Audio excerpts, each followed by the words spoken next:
समर्थ रामदास स्वामींचा ह्या सगळ्यामध्ये खरंच काही रोल होता का?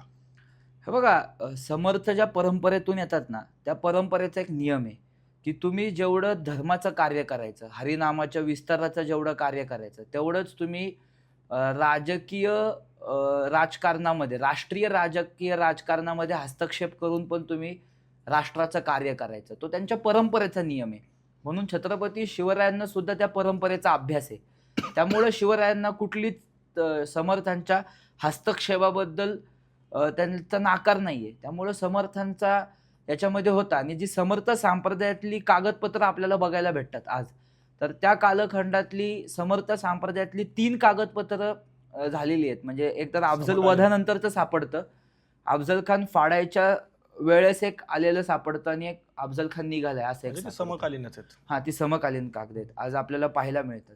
म्हणजे अस्तित्वात आहेत आजही ती पाहायला आजही आपल्याला. ती पत्रं म्हणजे अस्तित्वात रीतसर आहेत. समर्थांचं कॉन्ट्रीब्युशन होतं होतं. स्वराज्याच्या उभारणीमध्ये महत्वाच्या मुद्द्यामध्ये अफजलवादामध्ये.